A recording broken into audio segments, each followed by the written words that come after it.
Welcome to Light Body Radio, where science meets soul and healing gets multidimensional. I am your host, Dr. Lara May, functional medicine pharmacist, master intuitive Reiki channel, and certified life and health coach. Here we decode root causes, transmute stuck energy, and empower your full spectrum healing journey, body, mind, and light body. This isn't just wellness, it's awakening, grounded in science, guided by spirit, and designed for your evolution. Let's rise and radiate. Welcome to the next level of you.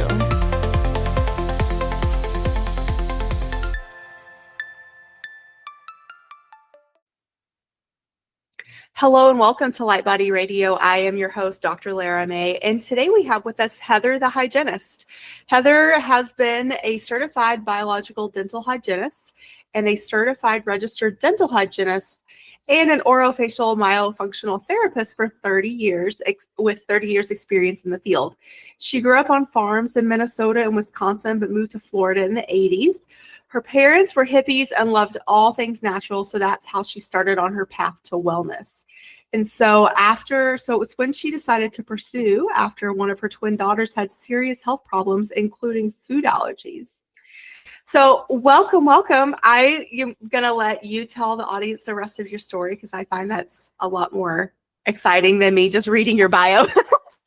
Well, thank you so much for having me, Dr. Lara. I really appreciate it. This is a topic that, like you said, is something that really is kind of not discussed. So I'm so happy to be here and kind of share my journey as to how I ended up where I'm at. It was really after, like you just read, my twin daughters.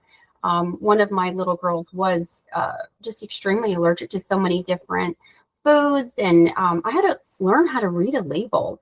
So I was actually shocked at some of the ingredients in food, like how on earth can we be eating petroleum products? And that kind of transcended into looking into oral care products. And I want to say 2010, in dental hygiene school, I'm not sure what kind of, schooling you had to go through, but for me, it was the whole conventional dentistry where everything is, fluoride and how wonderful that is. And anyone who disagrees with fluoride is a conspiracy theorist. So I never even questioned the ingredients in oral care products. But then I realized that the reason that they can put toxic chemicals inside of oral care products, and a lot of people don't know this, is because oral care falls into the same category as cosmetics.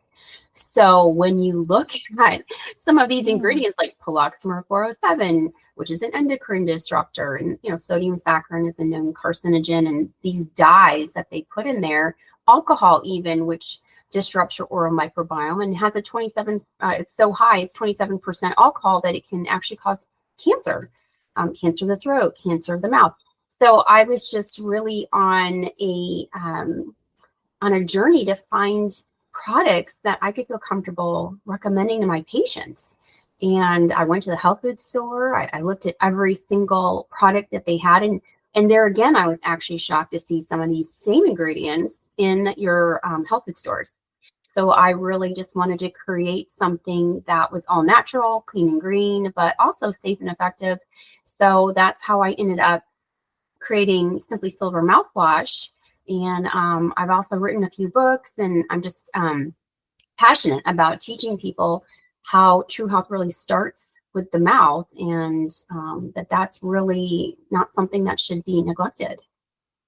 Yes, so you've created Simply Silver mouthwash, toothpaste, and breath spray, and you are the author of Dentistry Made Easy, The Consumer's Guide to Oral Health and Smart Choices, and children's books too. So I love this cute little title, Dorothy and the Tale of the Lost Tooth. Yes. So and I actually just released my latest book. It's called The Great Tooth Deception, Revealing the Dark Side of Dentistry. So that literally just came out 3 days ago.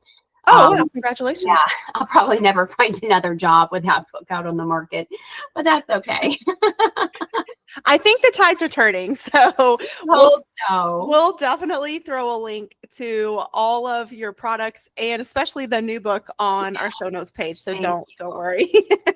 Great. So Yeah, and I agree with you. Like in pharmacy school and medical school and dental school and like hygienist school, Yes. it's very much funded by Yep. big pharma and big Absolutely. food. And so I've started to use the word indoctrinated because Yes. it Excellent word. really is it's these mantras and this storyline and all this propaganda that we're just told to know and understand and be able to regurgitate and not Yep. question. Don't And if question. and if you do question, then you get things like, well, there's no evidence to support certain Yeah. things, you're a conspiracy theorist, or all these other things. And now, of course, like the independent practitioners like you and myself and so many more out there, we have done our research. We know that there's plenty of evidence to support these other types of therapies and or how toxic and bad for you the quote unquote traditional way is. And so I just want to definitely like lead some light to that Yeah, because you're absolutely right.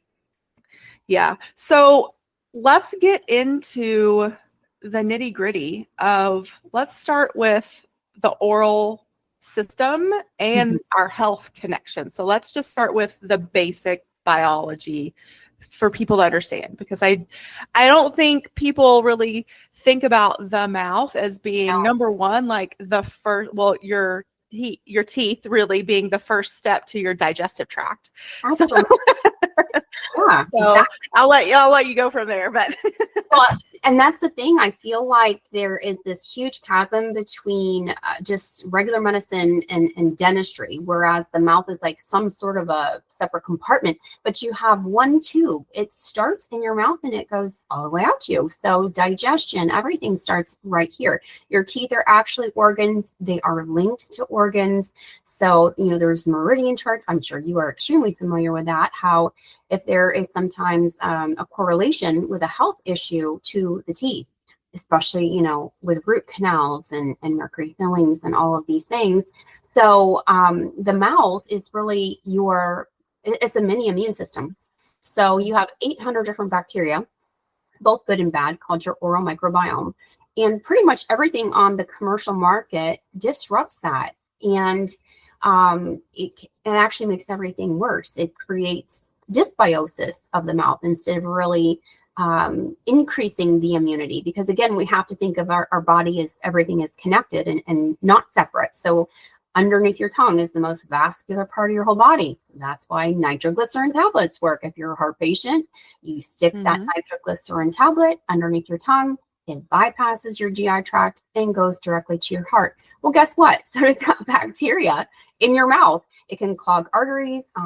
In fact, now we have testing, which I love, and I wish every dentist would do it, where we can culture the bacteria in the mouth and send it to the lab.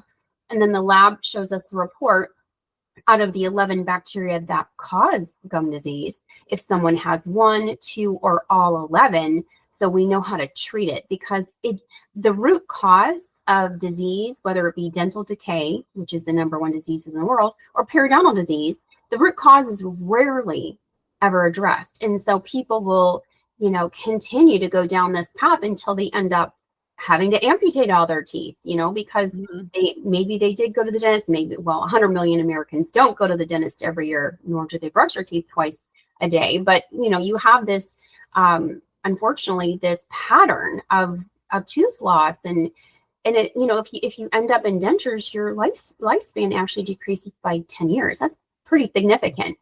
So catching that bacteria, dealing with the root causes, understanding how disease starts to begin with, how to support your oral microbiome, how to boost your immunity. These are all things that, can empower people to make better decisions, better choices, so that they don't find themselves sitting in a dental chair going, okay, what am I going to do? I'm faced with a $50,000 or $60,000 treatment plan.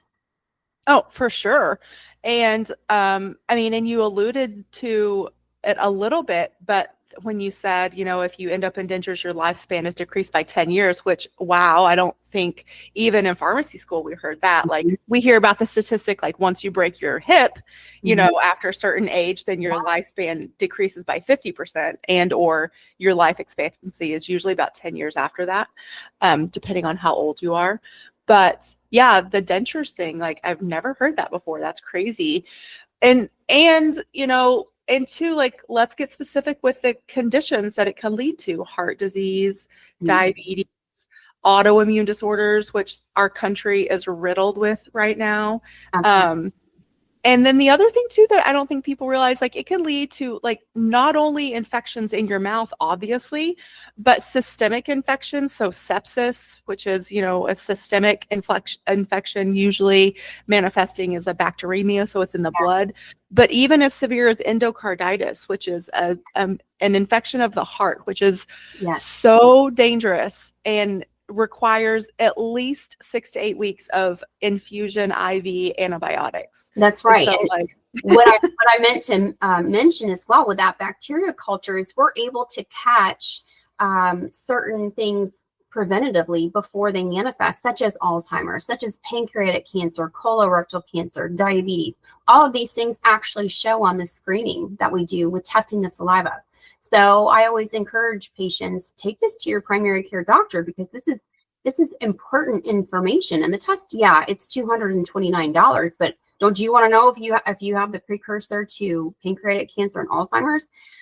So there's two specific bacteria, and they're so long. One is called the AA, which I'm sure you know what that is, and the PG bacteria. Those two bacteria specifically are resistant to deep cleaning. So you could get your teeth cleaned once a month. If you have those two underlying bacteria, it doesn't matter how much you get your teeth cleaned. That has to be taken care of, or you are actually going to end up losing your teeth or have Alzheimer's or cancer because of that underlying bacteria. So those are the two most virulent bacteria to treat inside the mouth.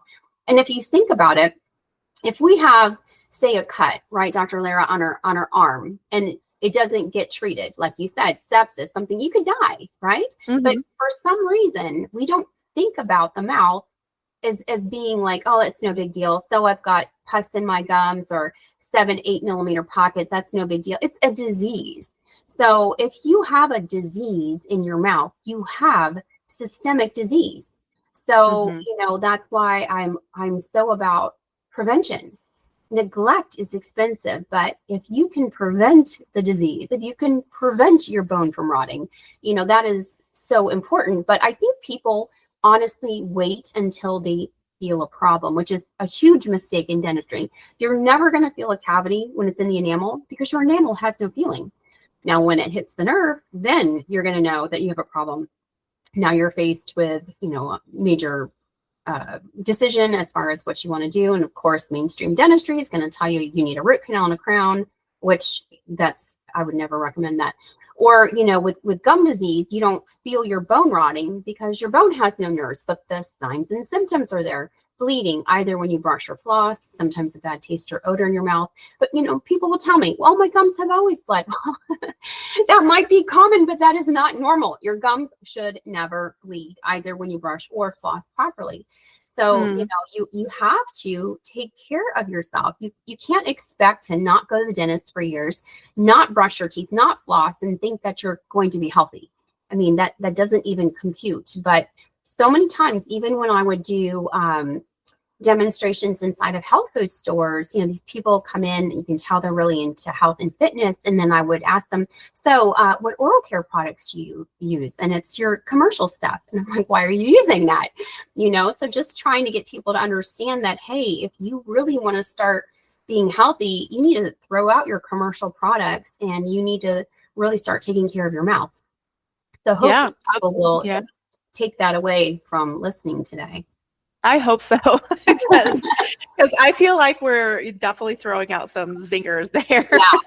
Yeah, just because your gums bleed doesn't make it normal or healthy. Exactly. I know. I mean, if you were to wash your hands and your cuticles started to bleed, something is wrong. Right. So let's dive into the the toxicity of traditional dentistry's so-called solutions to our problems. So one of them being fillings. Gosh, my brain. Sorry. One of them being how they fill a cavity, and then the other being, root canals. And because I think these are other aspects that people don't realize, and I feel like I have a very superficial understanding just from my own research about how and why they're not good, and they can actually perpetuate a problem that's still there. So nowadays we pretty much use composite resin, which is a great thing, because it used to be back in the day they would use mercury fillings, which people know them as silver, but it's really 50% weight mercury. So it's technically a mercury filling. Thankfully, that's not really used anymore, but many people, millions of Americans still have mercury fillings inside their mouth. So mercury is one of the most toxic substances known to man. I mean, back in the day, right, thermometers had mercury in it. And if one broke in a hospital, they'd have to send the hazmat team, shut down the whole floor, do the cleanup. But somehow it's safe if you stick it in your mouth, Yeah. I mean, every time you eat something hot and cold, it's releasing vapors into your body, into your bloodstream. And certainly stay away from hydrogen peroxide if you do have mercury in your mouth, because that actually leaches mercury into your bloodstream. So, I don't want people to rush to a conventional dentist and say, take out all my mercury fillings, because you're going to actually expose yourself to way more mercury doing it improperly. You need to see a mercury safe dentist. And in my book, Dentistry Made Easy, I have, protocols and stuff, and really teach people what the difference is between mercury free and a mercury safe dentist. But the mercury safe dentist is going to have HEPA filters and a rubber dam in your mouth to prevent this, more toxicity while they're drilling it out. So I would definitely encourage people to see a holistic dentist.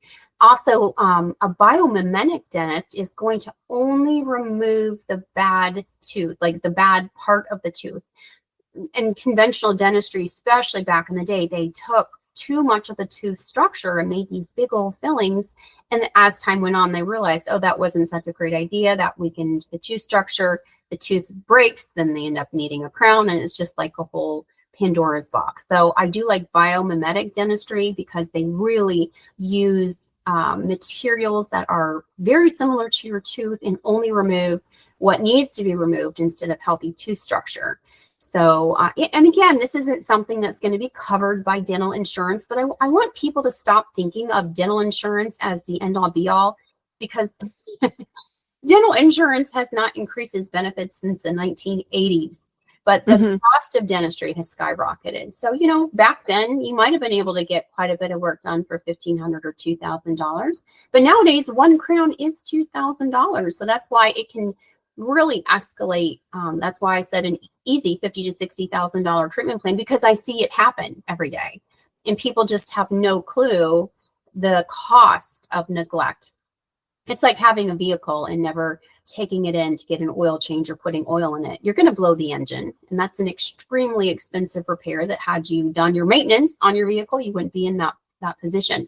So hopefully, I get that people don't like going to the dentist, but don't use the excuse of I don't have dental insurance or I can't afford it. You can't afford not to. It's your health. And don't let someone else dictate to you what you need to have done. You really need to be your own advocate, because you're the one that's going to have to live with the consequences. And especially with root canals, because, root canals are the standard of care. And it's honestly the only industry where you leave something dead in the body. And that doesn't even make sense. If a woman were to give birth and not get the placenta out, she would die. I mean, you cannot leave something dead in the body, but we have an entire industry, endodontics, and that's all they do. So, is it worth having your health sacrificed? No, it's not. And not everybody experiences symptoms, but you don't know what your immune system can or cannot handle. So having something dead in your mouth, 100% of root canal teeth have endotoxins in there. And that is because there's a main canal, whether it be a molar tooth, which has 3 or 4 canals. Yes, an endodontist can remove those, right? but there's at least 75 different microtubules that is attached your tooth to your jawbone that cannot be accessed. So all of that infection is now being sealed inside of your jawbone. You're leaving endotoxins in there, that nasty, nasty bacteria that are really going to affect you. And in my 30 years of practicing, I can honestly tell you they fail so much of the time. Now, an endodontist will say, well, if it lasts you 8 years, it's successful. Really? 8 years? You're gonna dump how many thousands of dollars into a tooth that if you get eight years out of it, it's successful? Don't do it. You know, you could get a zirconia implant, not titanium, get a zirconia implant instead, or you can do a dental bridge. You do have options. I want people to understand you don't have to walk around like one tooth Willie. You're going to have, okay, don't freak out. There are solutions out there, but you know, I just don't want people to think, well, you know, I'm just going to get a root canal or just pull all my teeth. These are not good things to have happen. Yeah. Wow. That's, I didn't realize it was such a short span too. Is that true for wisdom teeth removal as well? I know it's a little bit different than a root canal, but. Well, anytime you remove a tooth, right? Think of it as like having a placenta around there. Conventional dentistry only extracts the tooth. It does not remove, let's just call it the placenta around the tooth. And so what happens is that creates a cavitation site, which is dead bone, because until that gets removed, that extra tissue gets removed, your brain does not tell your body that it's gone. So it doesn't repair it. And that's why it creates dead bone there. And so unfortunately, it can take 30, 35 years before that, you know, has a problem in your body. And that's why there's no like cause and effect right away, because it doesn't happen right away. But you do want to make sure that you have no cavitation sites. Now, wisdom teeth, I believe the meridian point is the heart. So a lot of people have heart attacks from wisdom teeth removal from not having it done properly. But you would have to go to a holistic dentist that knows about that. That's the thing. It's like, where do you go? You know, conventional dentistry just doesn't do this. They think it's a joke. But so finding the right provider is really key, and knowing what questions to ask, which again, I try to make a resource for people so that they know what they need to ask their doctor.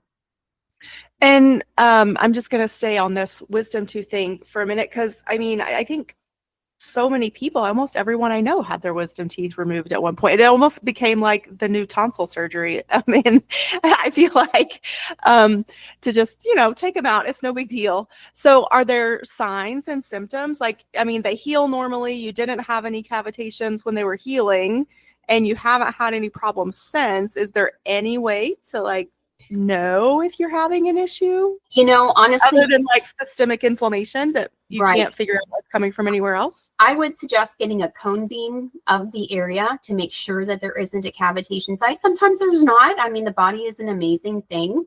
But, you know, if you are someone that is dealing with, you know, you can't find the root cause of what's been making you sick for years, I would encourage you to go to a holistic dentist and have a cone beam of your whole jaw and see if there is something stemming from your mouth, whether it be an improper extraction or a root canal tooth or something that is creating a blockage in your body that it has to be removed for you to get better. You know, so I would just say get a cone beam x-ray of the entire jaw. Okay. Yeah. So it would be able to be seen on films then. It should be. Yeah. Okay. And, you know, I would say if you can keep the wisdom teeth in your mouth, like if you have enough room for them, the problem with wisdom teeth is if they're not through the gum, it's like having an ingrown hair, right? Your body is going to send cells to the area and it can create a cyst. So teeth are supposed to be through the gum tissue. So if it's semi-impacted, if it's creating an issue with the tooth in front of it, you know, you should get that removed, because you don't want infection stemming from that, because you can't keep it clean or the tooth isn't where it should be. So that would be indication to have them removed. However, if you have enough space in your jaw and you're able to keep them clean, then don't just have them removed because, hey, it's wisdom teeth, you have to have them pulled. You don't have to have them pulled unless I just, you know, stated the obvious right there. Right. Got it. I love that. Thank you for clarifying. And then one more question, just circling back to some of the things you've said so far. So in terms of the mercury fillings, do you know or about the time where that practice changed from the mercury amalgam to the new resin? So maybe people can have a point of reference there if they need to be concerned from that perspective.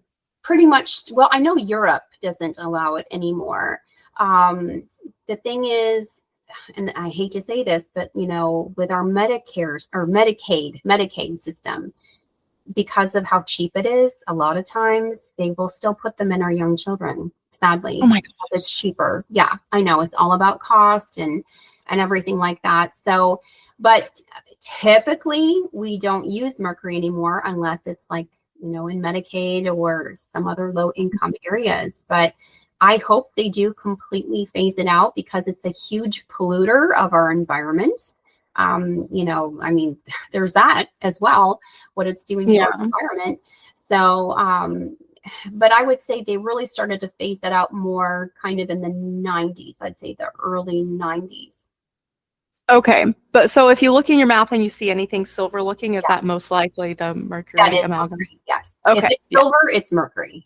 Okay, because the resin ones don't have a color, nope, correct? They're white. They're tooth-colored. Yes. All right, so that's an easy way to tell yes. if you're out there. So unfortunately, we can't depend on a hard cutoff, damn it. And sadly, you're absolutely right. All right, so where do we go from here? Are there any other things that you feel like we need to demystify or bring attention to in terms of anatomy, procedures? Well, like old ways of thinking. Yes, and let's talk about fluoride because everyone has been so conditioned to believing that fluoride is wonderful and you have to have fluoride for strong teeth. And that is such a misconception. Fluoride is not an essential nutrient. There is no disease in the world where you have a fluoride deficiency because it doesn't happen. Your body does not need it. Now, your teeth are actually made out of 97% hydroxyapatite crystals. So what fluoride supposedly does is it interacts with hydroxyapatite and forms what's called fluorapatite, which is a form of hydroxyapatite. However, it's brittle. And that's why now 1 in 5 children actually have fluorosis, which is a horrible condition of the teeth look all mottled. And your teeth are the windows to your bones. So can you imagine what their bones must be like if their teeth are looking like that? So it's actually, if you look at fluorine on the periodic table, it's a halogen. Okay, you've got nerve gas that comes from fluorine. And a lot of people are not aware that the EPA was sued last year in a court of law after years and years of battling. And it was proven that fluoride is a neurotoxin and it reduces the IQ of our children. So it's in drugs, it's in Flonase, it's in antibiotics, it's in so many different medications. And the original patent on fluoride is actually a pesticide. It's great for killing cockroaches. It's wonderful for that, but it's a mutagen. It can cause bone cancer. It can cause all these other health problems. And, I need all the brain cells that I have. I don't need them to be diminished because of the toothpaste I'm using. So, if you get a cavity, it's not from lack of fluoride. It's because either dry mouth, like breathing through your mouth, which is completely disruptive. It's unhealthy to breathe through your mouth. You need to be nasal breathing. If your pH of your saliva drops below a 5.5, which guess what? Your mouthwash, your commercial mouthwash, you know what pH it's averaging? About a 4.2. Okay, I was going to say in the 4s maybe? Yeah, with acid. And so, you think you're doing something good for yourself, but you're actually making things worse. You're going to make your bad breath worse. You're making your mouth more dry. I always tell people you can't poison yourself to good health. So why are you using a labeled poison? Because your toothpaste says on the back, harmful if swallowed, contact poison control.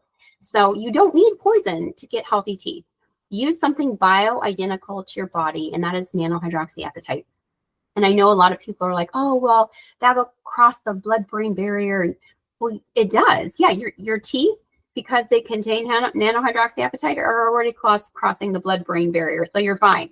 So when you use something that contains nanohydroxyapatite, your body recognizes it and is actually beneficial to your teeth and can help prevent decay. So you do not need fluoride. And it's really just something that, disrupts your oral microbiome. If you have titanium implants, it can corrode those, which a lot of people don't know that. So, you don't need to be using these harsh chemicals to have a healthy mouth. You want to use natural organic things that are, again, going to support that mini immune system, raise the alkalinity of your mouth. Xylitol is great for that. Colloidal silver does not harm your oral microbiome. It kills only the bad bugs, not the good ones. So that's why I use colloidal silver in all of my products. So if you're giving your body what it needs, it will tend to heal itself. So if you're someone that tends to be more cavity prone, you make sure you're nasal breathing, use the right products. Give yourself vitamin D3 with K2, cod liver oil, eat healthy. I mean, you are what you eat. So I think people just need to understand that fluoride is not God's gift to the world. Right. Well, also too, like you mentioned this too, it is in the halogen column of the periodic table, but what else is there? Our iodine is there, and our body absolutely needs iodine for a healthy functioning thyroid. Mm-hmm. And so if you have fluoride circulating through your system, it competes on those same receptors for the iodine, and the fluoride will bind there much stronger than the iodine and exacerbate, perpetuate, make that thyroid condition so much worse. Absolutely. So. And it also calcifies our pineal gland. So, that's our spiritual connection. So, it has so many harmful effects, I should say, that would far outweigh any benefit that it has, because you can use something natural that you'll get benefits from. You don't need to have anything that contains SLS, which is the foaming action. I think people are also conditioned to, unless my toothpaste is foaming, it's not working. You don't need to use shampoo to brush your teeth. Is that sodium lauryl sulfate? Yes. Yeah. Okay. SLS. And a lot of people actually keep getting canker sores and they don't know why. And that's because a lot of times it's an allergy to SLS. So if someone is dealing with canker sores, I always ask them, well, what toothpaste are you using? And see by elimination if that helps them not develop the Aptus ulcers anymore. But, fluoride was actually the one that is in the water is the runoff from phosphate mines. And Edward Bernays was a genius when it came to marketing, because the aluminum and phosphate companies came to him and said, we need to find a way that we don't have to label this as hazardous waste. So he did this great marketing campaign of, fluoride is so good for you, we're going to put it in the water. And that's how you have fluoride in your water. So it's actually, if it was not put in the water, it would have to be labeled as hazardous waste. And it's a drug. And I don't know about you, but I don't want to be taking unnecessary drugs. I want to, be in control of that. So drugging everybody, and technically, if you look at what their argument is for putting it in the water, your teeth are done developing by the age of 6 years old. So it has absolutely no benefit for any teeth that are not developing anymore. So why are we doing this to people? It really needs to be removed out of our water supply. Yeah. Man, I mean, in terms of that marketing piece, like the same thing was done with the oil and petroleum industry too. Like they had all of these toxic byproducts. They didn't, it was too expensive for them to dispose of them properly. So they're like, well, let's figure out other ways to use them. And here we are today, like petroleum products are in almost everything in some way, shape, or form. Even our food. Yeah. Lovely. I know. And that's why, people really do need to learn how to read a label. Because it's just incredible with what they are allowed to put into our food, into our products. And if you just become more educated and understand what your skin is your largest organ and your mouth is the most vascular part of your whole body. What are you putting on your skin? What are you putting in your mouth every day that is potentially creating a problem? I mean, I think people really need to start looking at that. Yeah. Well, because all of these membranes are porous and things move both ways. They move in through them and they move out through them. And so again, like I think a lot of this just comes down to understanding the basic biology and the function of our body, that there's this huge disconnect. Somehow this is not being taught in schools. I guess I take for granted how much science I took in school, but like how do our kids come out of even just high school not understanding that the skin is the largest organ, things go into it and come out of it, and that what you put on is absorbed systemically. That means everywhere. Exactly. Well, and what's really frustrating too is in dentistry, really evaluating the airway and looking at the jaw and measuring the space between first molar to first molar to see if the airway is compromised. That's not taught. That's a separate certification. It's myofunctional therapy. Why is that not taught in dentistry? I was absolutely blown away that when I took my myofunctional therapy certification, what I did not know about the airway and nasal breathing. So if someone is breathing through their mouth, right, because your lungs are not designed to filter air, so it takes at least 65 days to filter the air that your nose can do in 15 minutes. And then you get no nitric oxide. You tend to overbreathe and have too much CO2 in your lungs. And guess what? We have 80% of people that have undiagnosed sleep apnea. And it's because of this, that they're not sleeping properly. They're not, their airways are compromised, and no one is even evaluating this. So understanding, proper function with the jaw, how the jaw should look. It shouldn't be long and vertical, right? It's that wide jaw that creates an open airway is super important. So for your parents that are listening, if your child has an open mouth while they're breathing, then guess what? They're probably going to have attention deficit disorder, which can lead to anxiety, depression, IBS, autoimmune problems, and eventually they're going to end up on a CPAP machine. So that's not normal. Like if your child is snoring, if they're breathing through their mouth, if they're getting a ton of cavities, those are huge red flags. You need to have them evaluated by a pediatric dentist that has gone to either the Breathe Right Institute or the Tongue Tie Academy, because those are the two places that actually know how to evaluate the airway properly. That's so interesting. Is it in terms of adults that have this problem that haven't yet progressed to having a CPAP machine, can it be conditionally sort of retrained, like with mouth taping or something like that? I've heard a little bit about that. So that's basically what myofunctional therapy is kind of like physical therapy for the jaw, the mouth, and the face, right? So, your tongue is a muscle. And most people have what we call improper tongue posture, where they're keeping their tongue on the floor of their mouth. So that's going to create clenching, grinding, relapsed teeth, crooked teeth. So your tongue should never be on the floor of the mouth. It should be lightly suctioned up onto the palate. But you can do a lot with myofunctional therapy and working with a therapist. Sometimes that tongue, which the fascia underneath your tongue, literally it's one piece. It's connected from your tongue all the way down to your feet. So if it is too tight, if it's too tethered to the floor of the mouth, that's where you're going to have to possibly have a tongue tie relief, which is why I said you would need to go to a provider that went to one of those two schools and work with a myofunctional therapist to see what you can do about getting that tongue in the proper placement, having that tissue, if it's too tight, release so you can breathe properly. So sometimes it is functional. If it's a nasal issue, see an ENT if there's a functional reason, whether it be turbinates or a deviated septum that need to be addressed, because if it's a structural issue, you need to get that fixed as well. But that airway, it's so important. I mean, to make sure that you get oxygen. Everyone needs oxygen, so you need to be breathing properly.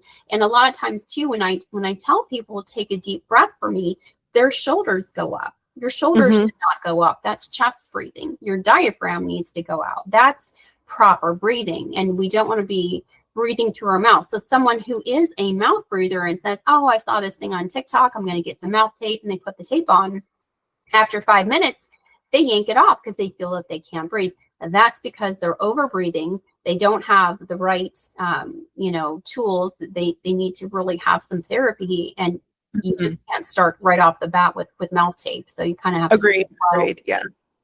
Yeah.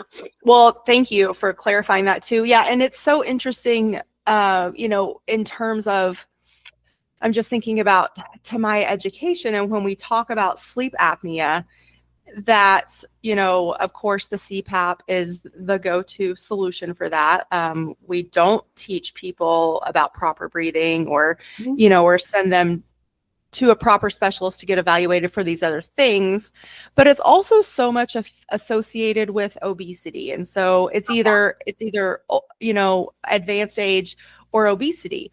Well, I personally know plenty of people that are not obese, but I've I've been around them when they're sleeping and they're apneic. Mm-hmm. And so it's like, what's going on there?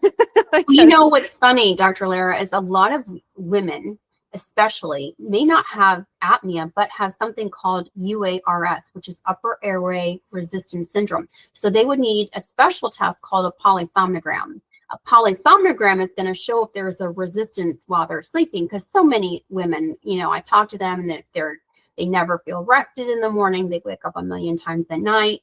It's probably UARS. So having the right test done is really, really key in getting to that root cause of what their issue is, because so many times they're just, women are different. We have a different functions, biochemically, everything. So we are not just small men. Exactly. So they might need a polysomnogram to determine whether or not they're having that issue while they sleep. Now, it doesn't always have to be a CPAP, but my first go-to is always going to be myofunctional therapy. See what you can do with how you can stretch that ligament, see how far you can go. If you're too tethered, if that is more of like a grade 3 or grade 4, that does require surgical intervention. Sometimes people don't want to do that. And I tell them, hey, we're only going to get so far with your therapy unless you go to the next step, but that's their choice. But there are appliances that are made that can hold the lower jaw forward to open up that airway as they're sleeping. But, you can't just get that appliance unless you really change your tongue posture and strengthen your muscles, because that's really just a temporary fix. And who wants to end up on a CPAP machine? I mean, that's really no fun. So hopefully we can educate people and say, look, really look into some myofunctional therapy, possibly might need a tongue tie release, and go from there, as opposed to being a prisoner to a CPAP machine the rest of their life. Yeah, I just feel it's one of those things that's become so normalized. Yep. And, because of the lack of awareness of these other options, I can totally see why.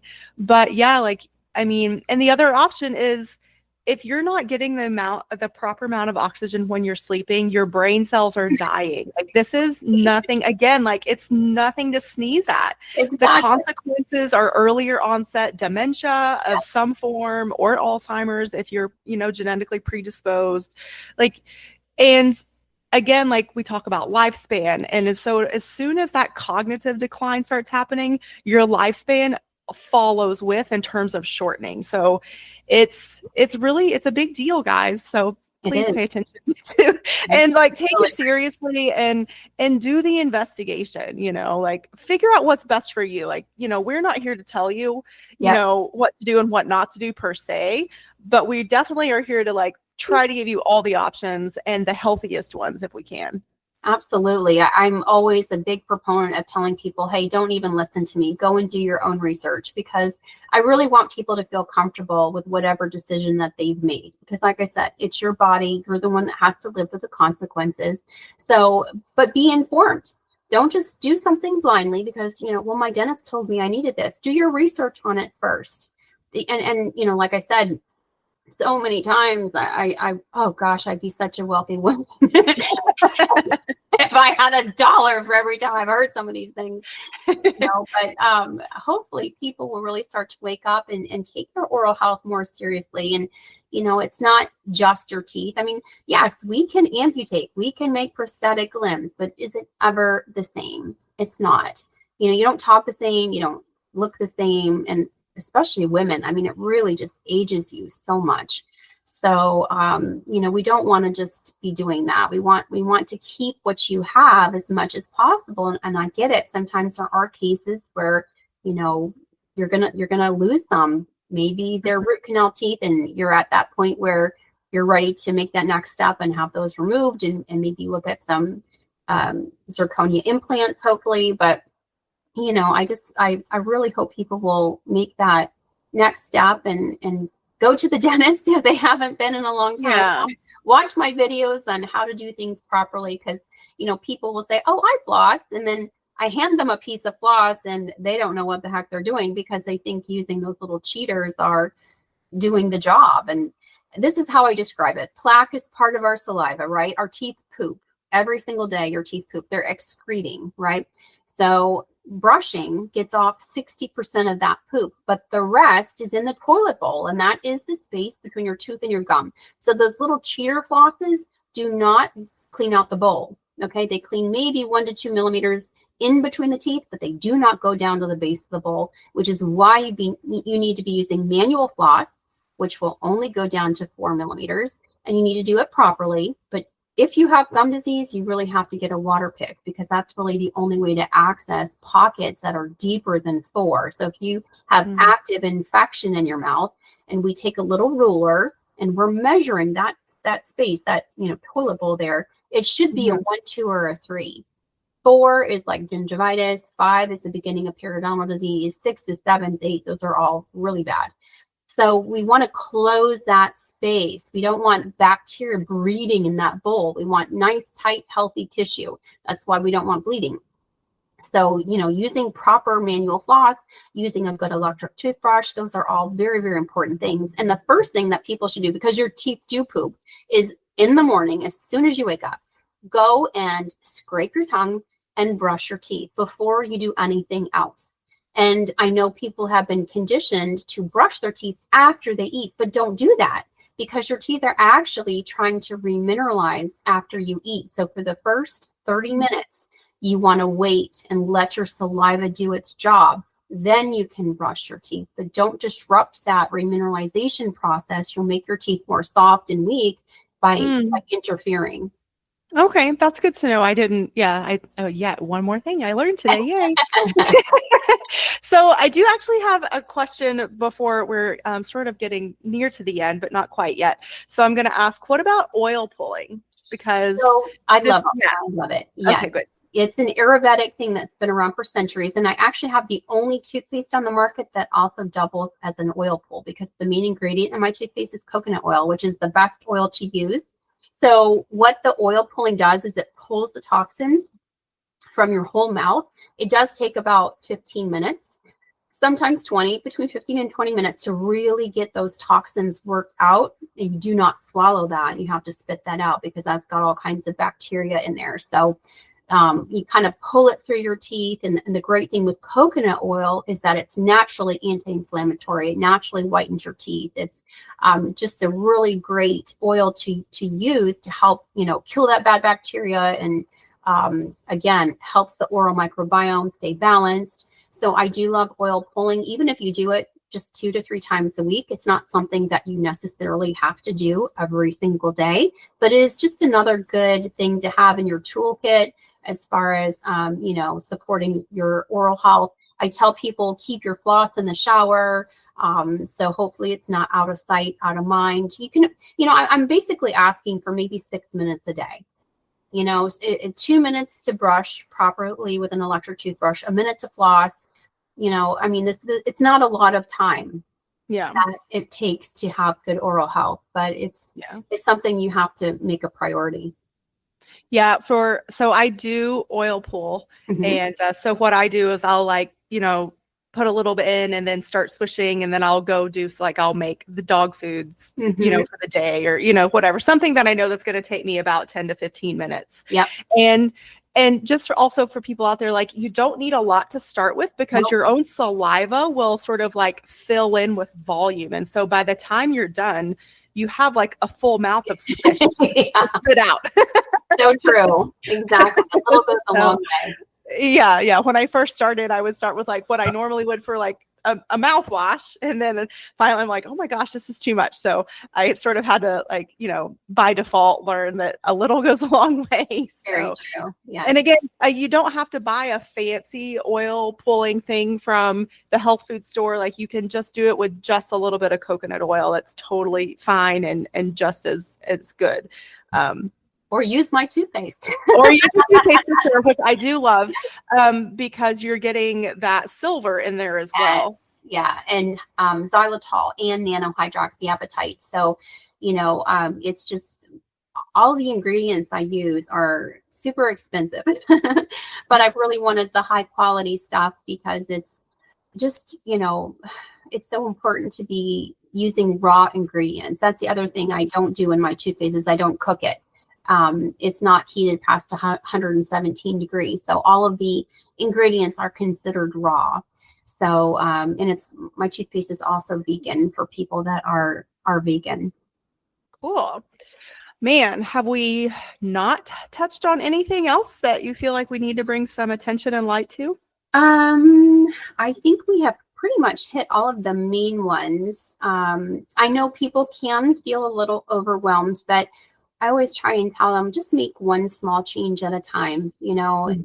I think we tend to say, oh, I got to go into my pantry. I got to throw everything away. I got to, throw out every single skin lotion and everything that I have. Make one small change at a time so it doesn't feel overwhelming, but just take that next step and, call your dentist, get on track. Like I said, I have a YouTube channel so you can kind of educate yourself. I have books out there. If you're somebody that, you kind of don't know where to start, get the Dentistry Made Easy. It's so informative. It's a handbook for everybody out there. So you feel like you have the right questions to ask. And I think that helps take away some of the fear and anxiety because so many people are just fearful. And I hate to see that, but you do need to find the right provider for sure. Yeah. So tell everyone where they can find you. So you can go to my website, simplysilvermouthwash.com. You can also, I have a separate website with all of my myofunctional therapy stuff on there, but you can get to that website through Simply Silver Mouthwash. I'm also a consultant. If you want to just consult with me, you can book an appointment. It's $50. It's not a lot of money for a consultation. You can get my books on Amazon as well. So if they want to reach out to me directly, my email is heather@simplysilvermouthwash.com. Beautiful. And are your products, are they stocked in like Whole Foods or Sprouts or places, or are they mainly on Amazon? So, Whole Foods won't allow Colloidal Silver in their store, if you can believe that. So because I have Colloidal Silver, you'll never find me in Whole Foods, sadly. I'm in HEB Healthy Living section in the Texas area, but Amazon or my website. Okay. If you sign up on my website to become an email subscriber, I offer monthly discounts. So you can, I'll always sell cheapest on my website, but Amazon is another very convenient, or Walmart as well. Oh, okay. Yeah. I mean, that's a huge one for people in terms of access. Yeah. Walmart online, not in the store. Yeah. Okay. Awesome. Well, thank you so much. This has been, I feel like, really powerful and enlightening and helpful. I've definitely learned a lot. So, yay. I super appreciate you and all the work that you're doing. Well, thank you so much for this time. Yeah, you're so welcome. So all of our listeners out there, make sure you check out simplysilvermouthwash.com. And also your YouTube channel, is it? Simply Mouthwash. It's also the same. Perfect. Beautiful. All right. Well, yeah, if you guys have any questions, please feel free to reach out to Heather directly, or you can email me and then I can pass on your question to her. You are always welcome to leave comments and questions on the socials. And we are here really to just disseminate good information and to help you have the tools so you can make the right choices for you. Absolutely. So, yeah. So until next time, everybody, stay healthy and stay empowered and in the know. Thank you for joining me on Light Body Radio, where functional medicine meets intuitive healing and transformation happens on every level. If this episode resonated with you, please like, share, and if you're ready to go deeper, visit drlaramay.com to book a functional medicine consultation or an intuitive healing session. Whether you need to rebalance your body, clear your energetic blocks, or reconnect with your soul's purpose, I've got you.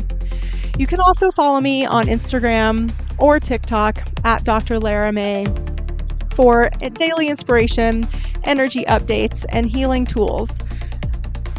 Remember, Your healing is multidimensional, and so are you. Until next time, honor your body, trust your intuition, and activate your light.